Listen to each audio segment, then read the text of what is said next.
Olá pessoal, tudo bem? Então, no nosso seminário a gente vai falar sobre a técnica de medição de viscosidade. É da disciplina de Físico-Química Experimental. Estarei eu, Jéssica Rodrigues, e a aluna Itamara Carvalho falando sobre o tema. Então, pessoal, agora a gente vai falar sobre a técnica escolhida, né? O artigo que escolhemos, ele fala sobre as técnicas de viscosidade e pH. Contudo, o nosso foco será na viscosidade. Então, antes de falar um pouco mais sobre o artigo, a gente vai falar alguns pontos importantes sobre essa técnica, né, da viscosidade. Primeiramente, né, quando se fala em viscosidade, a definição que se dá mais fácil é que é a dificuldade em que o líquido ele tem de escoar. Como assim, Jéssica? Por exemplo, né, se pegarmos, né, o mel, intitulado aqui como esse potinho aqui com o fluido amarelo, e a água, qual que terá mais dificuldade para escoar? Entendeu? No caso aqui, né, seria o mel. Então, normalmente a definição dada é isso, né? De viscosidade, que é a dificuldade que o líquido tem de escoar. A gente vai estar falando um pouco mais da definição de viscosidade à frente. Se tratando da norma da BNT para viscosidade, existe sim, né, a pauta da BNT que trata sobre a viscosidade. Contudo, ela não existe uma faixa ideal, sabe, para viscosidade. Por quê? Porque a faixa de especificação da viscosidade ela depende totalmente do desenvolvimento da formulação. É no desenvolvimento que é determinada a faixa ideal de viscosidade. Para a gente entender melhor, vamos pegar, por exemplo, eu preciso de um produto para a limpeza do vaso sanitário. Se ele for muito fluido, se ele tiver uma viscosidade pequena, quando eu colocar lá no vaso sanitário, ele vai escoar rapidamente e não vai ficar contido nas paredes do vaso sanitário e não vai ter uma ação eficaz. Então, nesse caso, para esse determinado uso, eu precisaria de um fluido que fosse mais viscoso, porque ele ia ter uma dificuldade de escoar pela parede do vaso sanitário, e nesse momento, nessa dificuldade de escoar, nessa demora do tempo, né, de escoamento, ele estaria ali agindo, o produto agiria e me daria uma melhor eficácia do produto. Contudo, pensa bem, vamos colocar como exemplo um sabonete líquido infantil. Eu vou para dar banho em uma criança e eu tenho ali um sabonete líquido, onde eu estou ali sozinha para dar banho naquela criança. E o sabonete líquido, ele tem uma viscosidade muito alta, ele é muito viscoso. Então, quando eu apertar ali no vidrinho para aquele líquido sair, ele é muito viscoso, ele vai ter uma dificuldade e aquilo, né, vai ser muito mais difícil para mim estar utilizando aquele produto. Então, cada produto, ele precisa de uma faixa específica de viscosidade. Por isso, a gente não tem uma tabela igual o pH, entendeu? Para determinar a viscosidade. Então, falando dos fundamentos teóricos, né, físico-químicos, vamos entender melhor o que é a viscosidade. A viscosidade ela é a propriedade dos fluidos que corresponde ao transporte microscópico de quantidade de movimento por difusão molecular. Pode ser definido como a resistência de um fluido ao fluxo ou a uma alteração da forma. O que seria essa resistência do fluido ao fluxo? Quando eu pego, como a gente viu na imagem anterior, o mel e a água, quando a gente pega um copo com mel e água, quando eu viro ele de cabeça para baixo, né, a gente vê que o mel ele tem uma resistência maior ao escoar e a água é mais fácil, foi o que a gente viu, né? Outro ponto nesse caso é a alteração da forma. Por exemplo, eu pego uma jarra com mel e uma jarra com água e eu lanço ela, né? Lanço ela na parede. Você vai ver que ao lançar a água na parede, a deformação, a alteração da forma é muito mais, expande muito mais rapidamente, né? Enquanto o mel, né, não vai ter o mesmo resultado que a água. Então, aí a gente vê essa diferença, né?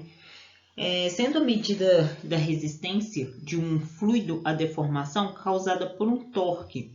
No caso, o que seria esse torque, né? É a tendência que uma força tem de rotacionar um corpo sobre o qual é aplicado. Então, comumente a gente percebe o que? Como a grossura ou a resistência de despejamento. Então, a viscosidade ela descreve a resistência interna para fluir de um fluido e deve ser pensada, né, como a medida de atrito do fluido. Matematicamente, a viscosidade ela é dada por essa equação, onde aqui eu tenho a tensão de cisalhamento. O μ é o coeficiente de viscosidade, ou também conhecido como a viscosidade dinâmica. E aqui eu tenho o gradiente da velocidade pela perpendicular às placas, que é o y, né, no caso. E essa relação ela é conhecida como a taxa de deformação. Essa definição ela está baseada na lei de Newton, onde o líquido é interpretado como um arranjo de placas paralelas, como ilustrado na figura aqui, né? Representando a pressão laminar de um fluido entre duas placas, ilustrando o escoamento de um líquido viscoso entre duas lâminas. O atrito entre o fluido e a superfície imóvel causa a torção do fluido e a viscosidade do fluido é a força necessária para essa ação. A viscosidade de um produto é importante por dois motivos. Um é o mercadológico e o outro motivo é o técnico, né? O mercadológico ele diz respeito, né, no caso, para vendas.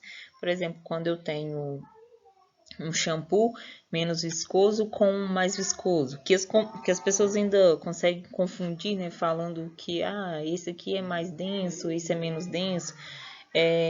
Isso interfere na venda, né? Porque as pessoas têm que um shampoo menos viscoso, ele é inferior na qualidade quanto a um que é mais viscoso, entendeu?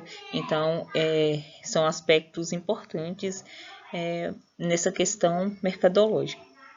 E no caso, né, o técnico foi, como eu expliquei, do uso de um produto do vaso sanitário, onde ele precisa ser mais viscoso, porque assim ele vai ter uma maior aderência nas paredes do vaso, e essa demora de escoamento ajudará, né, na limpeza, porque ele ficará por mais tempo nelas, ajudando na sua eficácia.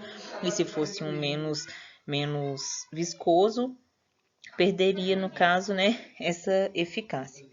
Aqui, no caso, nós temos um vídeo, né, demonstrando as diferenças de viscosidade de óleo, né, óleo de motor. E às vezes vocês perguntam, né, qual é essa medição aqui embaixo. É esse número que acompanha a letra W, né? Ela é quando o óleo ele está frio ainda, né? Quando o motor ainda não está quente, então ela tem esse valor, e esse outro valor aqui, onde não acompanha a letra, é a viscosidade em uma alta temperatura, quando o motor está ligado. Então aqui a gente consegue perceber, né, vários tipos de várias quantidades de viscosidade. Então, agora a gente vai falar sobre os aparelhos responsáveis para medir, né, a viscosidade. Eles são os viscosímetros, né? Vamos citar aqui dois tipos mais usados, que é o viscosímetro de orifício e o rotacional. O viscosímetro de orifício ele tem um custo-benefício menor, então, né, facilita, né? Ele é assim, né, como demonstrado aqui na imagem. É um copinho aqui, ó, como se fosse um copinho aqui dentro, com um furo no meio, com uma geometria muito bem definida, né? Porque aí tem um desenho para um escoamento mais suave.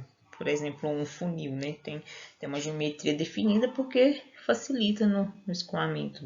Da mesma maneira que também tem uma geometria bem definida para ter um escoamento mais suave. E ele vem com tabela de conversão, então cabe uma quantidade de fluido dentro desse copinho. Aí a gente tapa aqui com com o dedo, tá vendo? Se for um fluido com uma temperatura maior, tem uma plaquinha onde você coloca a plaquinha para não machucar o dedo. E aí o avaliador ele vai medir a demora para esse fluido descer. E quanto mais viscoso for o fluido, maior é o atrito que vai existir lá dentro e maior vai ser a dificuldade para atravessar o furinho. E, consequentemente, maior vai ser o tempo gasto, né? Vocês podem ver aqui, ó, que aqui já está quase terminando, né? O escoamento. E aí, quando dá aquele primeiro corte, sabe? Do fluido caindo, aí para o termômetro para medir. Então, no primeiro pico que der no fio aqui, dessa medida, aí para o termômetro você vai ter a medida. Aí, no caso, o próprio fornecedor, ele vai fornecer a forma para fazer o cálculo da viscosidade, que pode ser em CP ou, né, sem stop.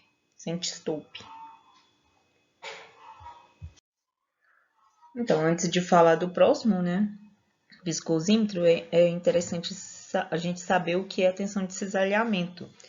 E essa tensão de cisalhamento é um tipo de tensão, né, como está falando aí, gerada por forças aplicadas em sentidos opostos, pode ver a força 1 e a força 2, porém em direções semelhantes no material analisado, né? Então, essa tensão de cisalhamento, ou também conhecida como tensão tangencial, é um tipo de tensão gerada por forças aplicadas em sentidos opostos, porém, como falou, em direções semelhantes no mesmo material analisado. Uma forma mais fácil para entender é uma força aplicada sobre uma área do fluido capaz de deformá-la.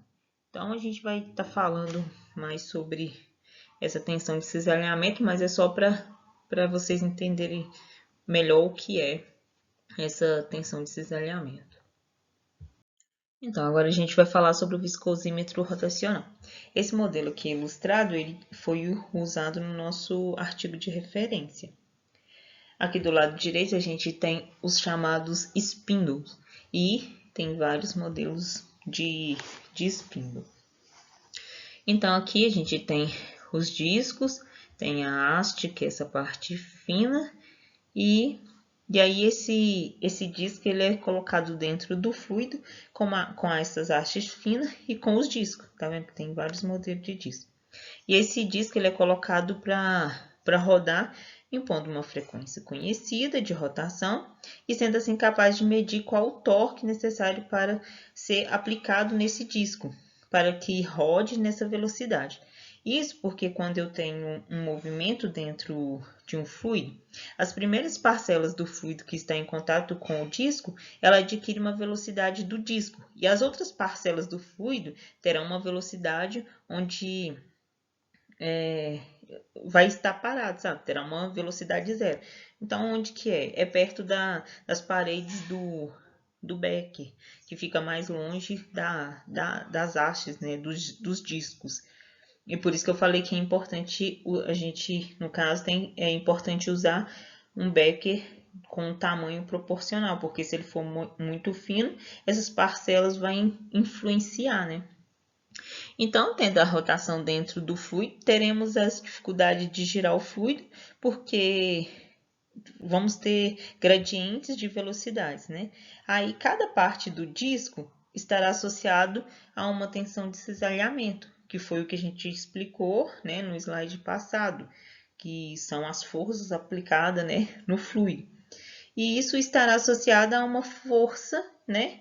E tanto a força superior quanto a inferior já foi calculada pelo fabricante do aparelho. E ele que vai dar, né, também a fórmula já vem para estar calculando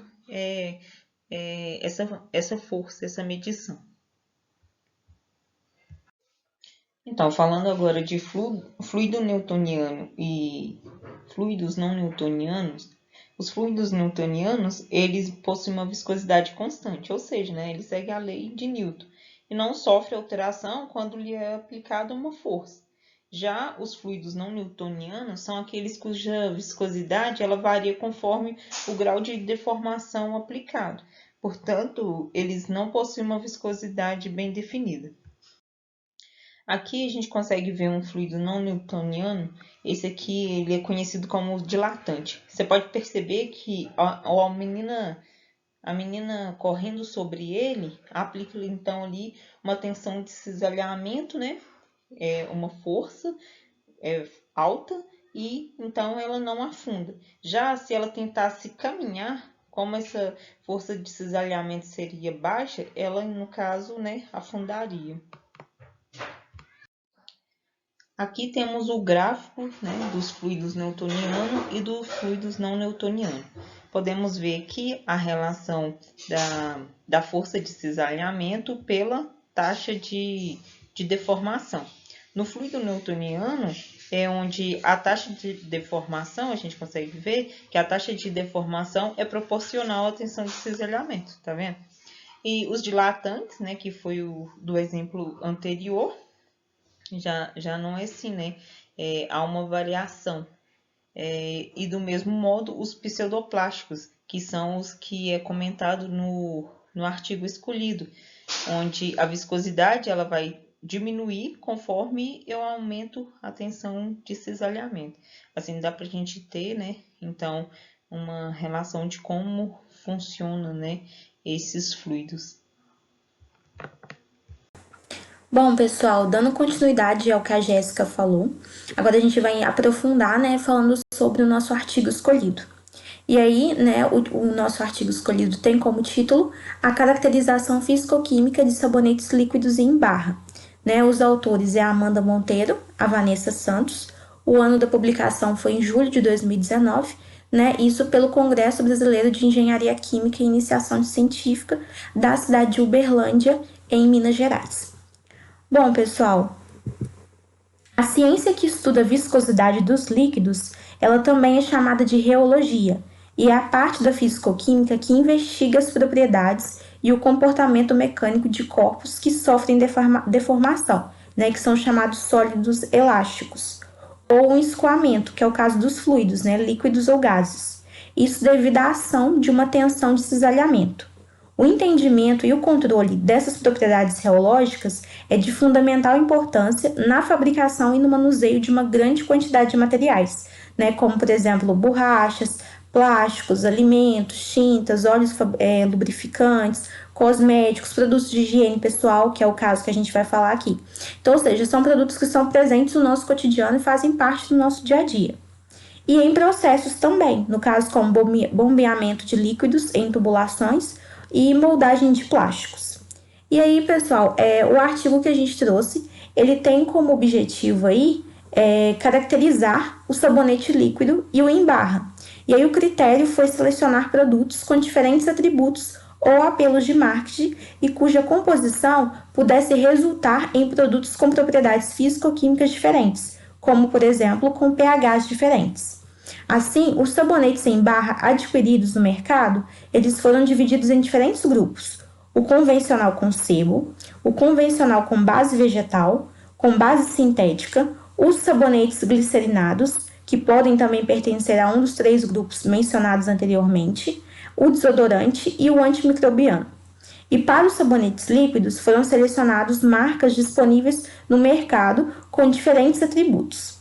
Bom, para alcançar, né, o objetivo geral, os seguintes objetivos específicos foram buscados, como, por exemplo, estabelecer, né, os produtos comerciais a serem estudados, caracterizar os produtos através de propriedades físico-químicas, relacionar essas propriedades, né, do produto à sua composição declarada nos rótulos e relacionar também a composição, né, às tendências e expectativas do mercado.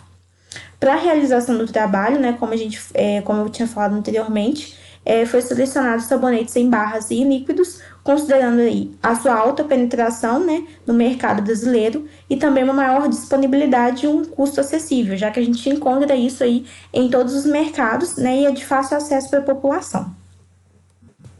Bom, pessoal, na metodologia, né, a gente tem aí a determinação do pH e a determinação da viscosidade. Como a Jéssica já tinha falado, a determinação do pH a gente não vai aprofundar nela, já que o tema escolhido é a viscosidade. Mas aí, para a determinação do pH, A análise físico-química, né, para essa determinação dos sabonetes, ela foi realizada conforme a Guia de Controle de Qualidade de Produtos Cosméticos, que foi disponibilizado pela Anvisa, né, em 2008, sendo, né, essas medidas que foram realizadas em triplicata. Bom, para a determinação da viscosidade, a viscosidade das amostras ela foi determinada através do viscosímetro, né, da marca Fungilab, que é um modelo Viscobásico Plus com os spindles, né, L2, L3 e L4, com diferentes rotações para verificar quais condições melhor se adequavam à realização da medida e como tal propriedade comportava-se essas variações. Inicialmente, nivelou-se o aparelho, né, o spindle, e ele foi mergulhado na amostra até a marca do suco, da haste do fuso, né, e efetuou-se a leitura após aproximadamente aí 1 minuto do acionamento do viscosímetro. Para os sabonetes líquidos, recomenda-se que a viscosidade seja de pelo menos 2.000 CP. Esse CP aí é a unidade de medida da viscosidade. Bom, pessoal, no caso, no artigo, não traz, né, a imagem do viscosímetro, mas a gente pesquisou, né, e a gente conseguiu encontrar o modelo e a gente trouxe, né, para poder ter uma visualização de como que é esse viscosímetro que foi mencionado no artigo escolhido. Bom, pessoal, a partir disso, né, foi feita a compreensão dos rótulos dos produtos e a avaliação das características organolépticas. E com isso, nessa etapa, identificou os componentes presentes na composição, por meio da leitura dos rótulos. A função de cada componente foi identificada com base na literatura. O conhecimento da função desses componentes permitiu correlacionar a composição com as características organolépticas, viscosidade e diferença de pH de cada produto. As amostras elas foram classificadas também de acordo com as seguintes características organolépticas, que é o caso da cor, do odor típico, da opacidade e da translucidez. Bom, pessoal, a partir dessa metodologia empregada, determinou-se a viscosidade de 4 dos sabonetes líquidos, cujos valores médios obtidos estão presentes na tabela. Eu trouxe a tabela aqui, né, que a gente conseguiu tirar aí um print do artigo. No caso aqui a gente tem as marcas, claro que eles não trazem, né, os nomes das marcas, mas aí foi representada aí por letras. Alguns dos sabonetes eles apresentaram grande diferença da viscosidade ao modificar-se, né, o spindle. Por isso, a medição ela foi adequada a partir da variação da velocidade de rotação, baseando-se no manual do viscosímetro, ao qual indica que, para a obtenção de valores adequados, a leitura deveria estar compreendida entre 15% e 95% do fundo da escala. E aí, de um modo geral, né, notou-se que a menor viscosidade, né, notou-se que quanto menor, né, a viscosidade, maior o diâmetro do spindle a ser empregado, para que haja um aumento, né, da superfície de contato entre o fluido e o cilindro, provocando maior torque. Esse comportamento ele é atribuído ao fato de que os fluidos com viscosidade menor, eles necessitam de uma área com maior cisalhamento, a fim de obter um torque mínimo de 20% e vice-versa para os fluidos com maior viscosidade. Alguns dos sabonetes cuja viscosidade foi determinada apresentaram características de fluidos newtonianos, como é o caso do LX, né, e do JB, enquanto os demais produtos eles comportaram-se como não newtonianos, pseudoplásticos, que é o caso do BF e INS. Adicionalmente, verificou-se que os diferentes valores de viscosidade e características reológicas eles se relacionam à região de um modo de uso dos sabonetes. Sendo assim, é destacado que a menor viscosidade do sabonete JB, visto que tal produto deve apresentar menor valor dessa propriedade para facilitar a aplicação, considerando-se que este é destinado à utilização em bebês, sendo aplicado possivelmente com uma única mão. Conforme a metodologia também é apresentada, foi determinado também o pH das diversas marcas de sabonetes, que é o que a gente vai mostrar agora resumidamente. Desta forma, obteve-se a tabela 2, que é essa que a gente está vendo aqui, que apresenta, né, essa daqui, que apresenta as informações comerciais dos sabonetes, em barra utilizados em função do grupo escolhido. Além disso, obteve-se as tabelas 3 e 4, que são essas daqui, que mostram os resultados das análises de pH para os sabonetes em barra e líquidos, respectivamente. A partir dos resultados obtidos, notou-se que a diluição adicional avaliada ela não trouxe alteração ao pH, podendo, portanto, ser utilizada nos próximos ensaios. De acordo com a avaliação dos resultados apresentados na tabela 3 e 4, notou-se que os sabonetes em barra das diversas categorias, que podem ser oriundos de ácidos graxos de origem animal ou vegetal, eles apresentaram um pH maior que 9. Inclusive, os sabonetes destinados aos usos em bebê, glicerinados e os de coco. Nenhum sabonete ultrapassou o valor de pH máximo, né, que é o de 11,5, determinado pela Anvisa, o que alteraria, né, aí a classificação do produto para grau de risco 2, né, um risco maior. Os sabonetes da marca DV e os líquidos, eles apresentaram um pH mais próximo ao fisiológico. Estes apresentam detergentes, né, sintéticos na formulação, que atuam na mesma forma em termos de limpeza que os sabonetes convencionais. No entanto, os sintéticos, em sua maioria, eles são de sais de ácidos sulfônicos, oriundos de ácido e base forte. Portanto, eles não sofrem hidrólise e mantêm o pH neutro, o que é diferente, né, dos sabonetes convencionais, que são oriundos de um ácido fraco e de uma base forte, e hidrolisam quando em solução, liberando a hidroxila, que é responsável pela elevação do pH na pele. Bom, pessoal, estes, por sua vez, eles apresentam valores de pH muito básicos e podem destruir, né, o manto do ácido da pele, que atua como uma barreira antibacteriana, e desestruturar as lamelas da epiderme, né, da nossa pele, contribuindo aí para o ressecamento devido à maior perda de transepidérmica da água e favorecer a entrada de potenciais irritantes e alergênicos. Assim, os sabonetes convencionais, dependendo da resposta e de cada usuário, eles podem ser agressivos, principalmente à pele infantil e a de idosos, né, que são peles mais sensíveis, que podem requerer um maior tempo, né, para recuperar o pH ácido após a alteração provocada pelo uso do sabonete. E aí, de acordo com a análise da composição dos produtos, verificou-se que os sabonetes em barra, com exceção do sabonete sintético, eles apresentam ingredientes provenientes de ácidos graxos de origem animal e vegetal. Enquanto os sabonetes líquidos, verificou-se a presença, né, de tensoativos sintéticos e de matérias-primas responsáveis pelo ajuste da viscosidade. Notou-se também que nas formulações, a existência de conservantes que são utilizados para impedir o desenvolvimento de micro-organismos. E aí esses compostos, eles são alvo, né, de controvérsias pelo potencial irritativo e alergênico, levando ao surgimento de apelos de marcas, como por exemplo, que são naturais ou que são livres de conservantes, né, que eu acredito que a maioria já tenha escutado falar.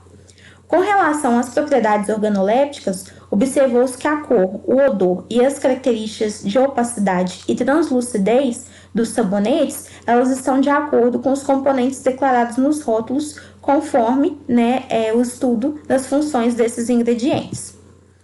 E aí, né, como a gente explicou, através dos resultados obtidos, pôde-se observar que as características dos produtos, elas podem ser relacionadas à formulação, né, conforme é observado por meio da compreensão de função de cada componente declarado no rótulo. E aí observou também que a faixa de viscosidade de um produto ela é estabelecida com base na forma de aplicação a ser utilizada, incluindo o tipo de embalagem e na região do corpo ao qual o produto será aplicado. Bom, pessoal, e aí a conclusão que a gente tem, né, é que, de acordo com a realização do trabalho, pode-se concluir que as características dos produtos elas podem ser relacionadas com a formulação, né, e aí conforme observado por meio da compreensão da função de cada componente declarado no rótulo. Além disso, né, a faixa de viscosidade de um produto ela é estabelecida com base na forma de aplicação a ser utilizada, incluindo o tipo de embalagem, a região do corpo ao qual o produto será aplicado. E o conhecimento dos produtos, atualmente, ele é disponível e das tendências de mercado, que é o ponto de partida para a melhoria desses produtos e do processo produtivo, né, com foco na utilização de substâncias alternativas, além do uso, né, de menor número de ingredientes na formulação. Sendo assim, né, vai permitir que a indústria do setor desenvolva um produto que atenda às expectativas dos consumidores, cada vez mais exigentes, né, com relação à fabricação dos produtos naturais e orgânicos, que não agridem a pele e o meio ambiente. E aí a realização desse trabalho permitiu elaborar uma cartilha para estimular o ensino dos conceitos estudados em escolas do ensino médio, contribuindo aí para a popularização da ciência. Então, ou seja, eles obtiveram, né, um resultado satisfatório, mas isso não impede, né, de incentivar, né, a população e também as indústrias a fabricar um produto de melhor qualidade também e de melhor preço e mais acessível para a população. Bom, essa daqui é a nossa referência do nosso artigo, e é isso.